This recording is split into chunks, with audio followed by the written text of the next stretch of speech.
Era la primera vez. ¿Y la edad del debut? 19. 19. 19. Ahora se debuta a los 15, a los 16, pero yo soy de una época que era prohibido a mi edad ir a una selección absoluta. Eso era prohibido en el fútbol ecuatoriano.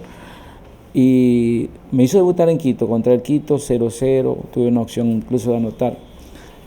Y de ahí en adelante la carrera fue buena. En el Vicente, antes de llegar al profesionalismo, yo fui, y el profe me preguntó a mí, ¿de qué juegas? Yo juego de 10, le digo, de 10. Aquí necesitamos un back, me dice el man. Yo soy back, soy el mendo back centro que soy. Yo era delantero, ¿verdad? Era delantero, lo dejaban los arqueros tirados en el piso.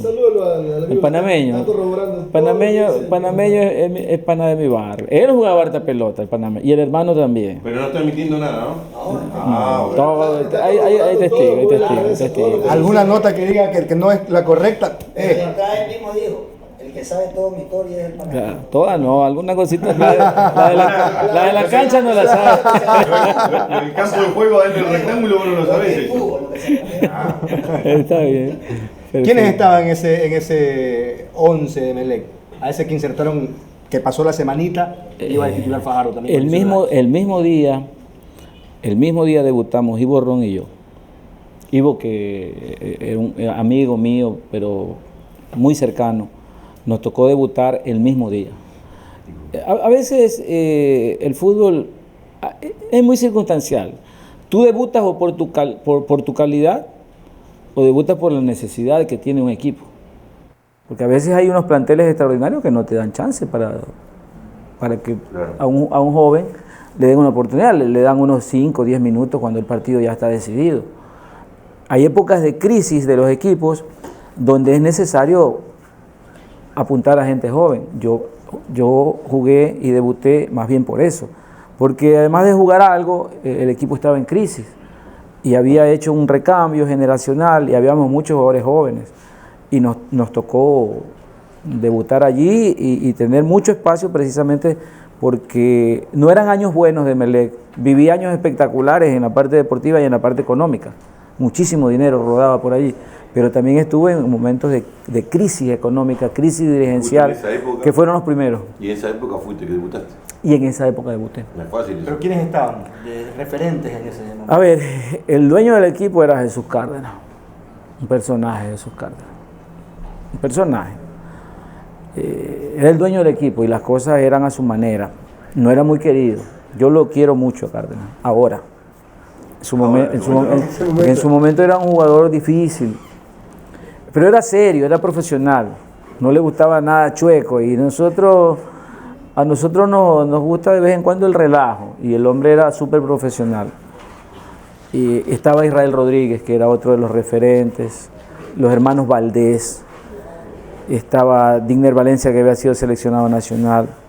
Yo tengo una anécdota con Wilson Nieves, que fue compañero mío un año. Wilson Nieves es un tremendo personaje del balompié ecuatoriano, un jugadorazo que primero estuvo en Nacional y después vino a Barcelona. Los jugadores viejos eran muy respetados por nosotros, o los jugadores mayores.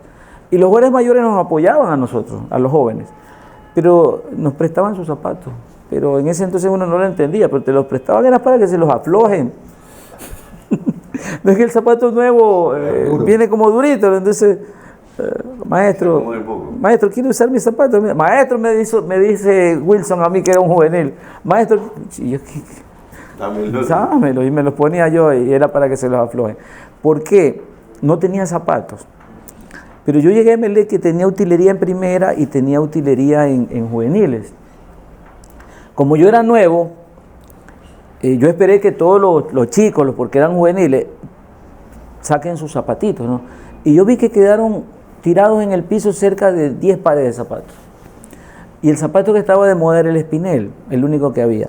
Entonces yo vi unos zapatos, el Espinel era negro con blanco, pero yo vi unos negros con amarillo y me llamaron la atención, pero de forma poderosa. Y yo esperé que se vayan todos y le pregunté al utilero, teníamos utilero, nos ven, le digo, ¿de quién son esos zapatos? De nadie, me dice. ¿Los puedo usar? Tome, mijo, me dice. Eran los Kids. Eran unos zapatos que tú te los ponías y te incendiaban los pies.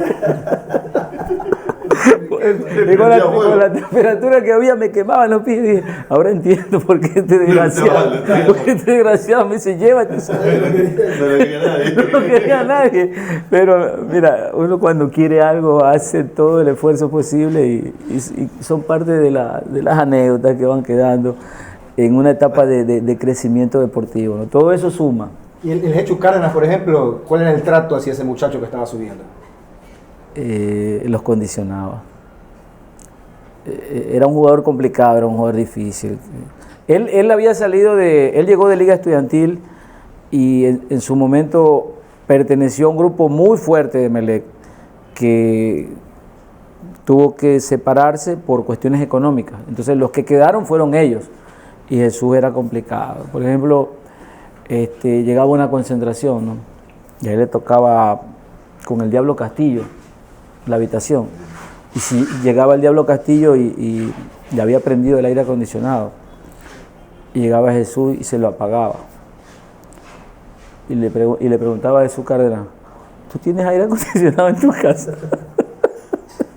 Dice, El diablo de no, Jesús al diablo. Jesús al Le diablo. dice, porque estaba prendido el aire, pues estaba todo fresco. Como Pepa, como dice. Y le preguntaba, ¿tú tienes aire en tu casa? No, ¿cómo va a tener? Entonces, ¿para qué concha? ¿Para qué prendes aquí el aire? Y Acostumbrado a tener.